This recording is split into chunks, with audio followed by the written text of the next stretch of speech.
Paul Gascoigne, the genius consumed by madness. Paul Gazza Gascoigne is remembered as one of England's most naturally gifted players. At Italia 90, he was the face of English football, crying in tears as a yellow card ended his World Cup dream. He was cheeky, creative, adored by fans. On the pitch, he was a magician. Off it, he was a lovable rogue. But after retiring, the magic turned tragic. Gascoigne's addictions consumed him. Alcohol, drugs, arrests, bizarre incidents. Gazza became a tabloid obsession. His name was never off the front pages, but for all the wrong reasons. He once showed up at a crime scene carrying beer, chicken, and fishing rods, saying he was there to help a murderer. Another time, he turned up at a training session uninvited, barely able to stand, yet insisting he could still play. His public breakdowns became legendary. He appeared drunk at events, slurred his words on live TV, and broke down crying on radio interviews. Rehab became a revolving door. Checked in, checked out, relapse, repeat. There were flashes of recovery. He tried reality TV, released a book, and even attempted coaching stints. For a moment, fans hoped the story would turn around, but the spiral always returned. His brilliance on the pitch contrasted brutally with the circus that followed him in retirement. Fans loved him for his genius, but his post-football life was a slow-motion tragedy. A man once adored for his creativity and charm turned into a walking cautionary tale, a reminder that fame doesn't protect you from demons. Rene Higuita, from Scorpion Kicks to Cartel Chaos. Rene Higuita is remembered for one thing: the outrageous Scorpion Kick save. An eccentric goalkeeper who played like a striker, he was a cult hero, a man who made goalkeeping look like a circus act. But retirement revealed the chaos behind the show. Higuita had close ties to Colombia's most dangerous man, Pablo Escobar. He admitted to visiting Escobar in prison, called him a friend, and even acted as a mediator in kidnappings. At one point, Higuita delivered ransom money himself, only to get jailed for his involvement. And it wasn't just Escobar. Higuita was entangled in Colombia's wild football politics crime triangle. He was suspended after failing a drug test and seemed to constantly attract scandal. Every time he faded from headlines, he popped back up in some bizarre story. Even in retirement, he couldn't resist the spotlight. He sang on reality TV, danced in commercials, and kept reinventing himself as a showman. But no matter how many times he tried to present himself as harmless eccentricity, the shadow of his criminal connections lingered. The line between football celebrity and criminal underworld blurred. Higuita wasn't just eccentric. He lived dangerously, walking into the world of drug cartels as if it was just another football stadium.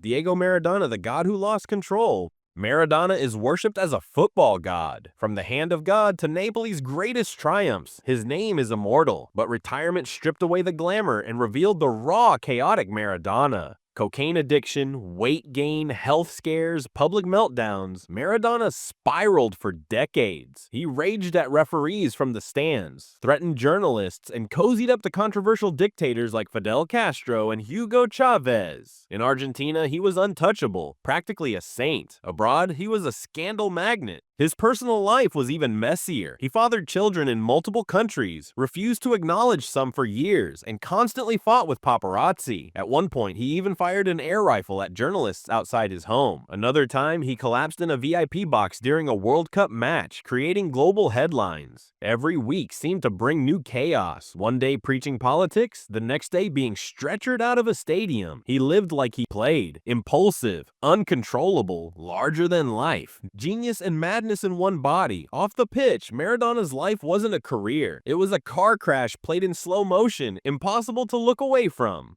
George Best, rock star turned ruin. George Best was football's original rock star. A Manchester United legend, he was handsome, charismatic, living like a Beatle while scoring goals for fun. But when he retired, the rock star lifestyle that once looked glamorous devoured him. Alcohol destroyed him. Best was arrested multiple times, spent nights in jail, and was banned from driving. He famously said, "I spent a lot of money on booze, birds, and fast cars. The rest I just squandered." The quote became iconic, but behind the humor was a life in ruins. He attempted comebacks in America and Australia, but the discipline was gone. Instead of training, Best was spotted stumbling out of nightclubs. His interviews became drunken confessions. By the end, he looked like a ghost of the man who once dazzled Old Trafford. His health collapsed and he died far too young. Best's story was the prototype of the fallen football star. Fame without control, talent without discipline. His retirement wasn't peaceful. It was tragic, chaotic, and filled with headlines that made fans wince instead of cheer.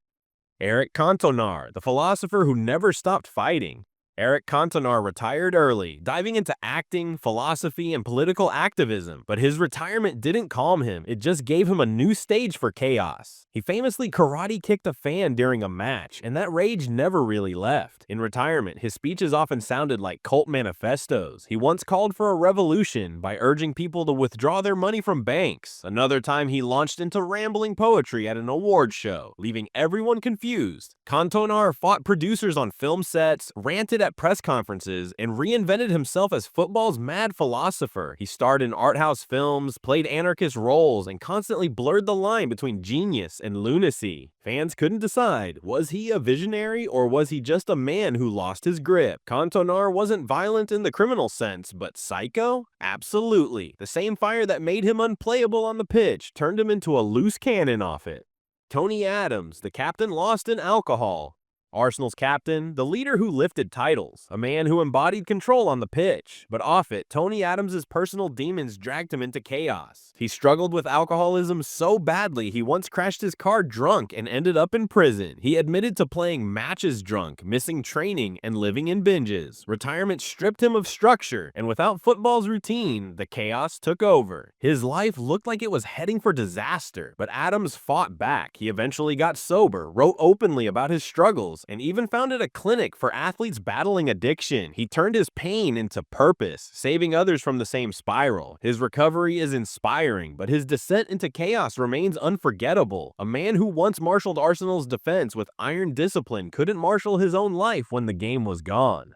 Adriano, the Emperor's fall. Adriano, the Brazilian striker once called the Emperor, looked destined to become one of the greats. With power, technique, and goals, Inter Milan believed he would be the next Ronaldo. Then tragedy struck. The death of his father broke him completely. Depression, alcohol, and poor choices consumed him. Training stopped, his fitness collapsed, and the goals dried up. Adriano retired young, drifting into dangerous company. Back in Brazil, reports linked him to gangs in Rio, living in favelas surrounded by chaos. Pictures surfaced of him posing with guns, partying with shady figures. Interviews revealed a broken man haunted by grief, unable to replace football with anything else. He wasn't violent, but the stories painted him as a man lost. The Emperor had fallen, not in battle, but in the shadows of addiction, depression, and dangerous friendships.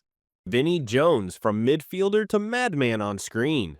Vinnie Jones was already football's hard man, collecting red cards like souvenirs. Retirement didn't soften him, it just gave him Hollywood. Jones became a star in gangster films, playing violent, psycho characters. He thrived in roles where he shouted, fought, and scared audiences. And off-screen, the temper followed him. There were bar fights, drunken outbursts, and constant stories of him being too wild to handle. But unlike others, Vinny leaned into the chaos. He embraced the psycho brand, building an entire career on it. What ruined other players made him famous. Retirement didn't destroy him, it monetized him. Jones became the rare case where going psycho wasn't tragic, it was profitable. He turned madness into a paycheck. Joey Barton, the eternal loose cannon.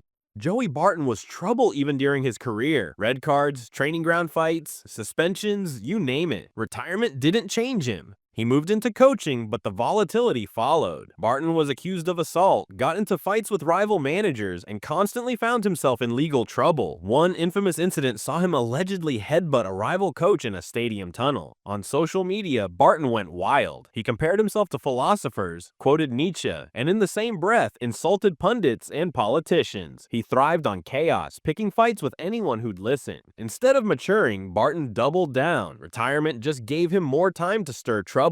Joey Barton never grew out of being a loose cannon. He became the poster boy for football's eternal psychos.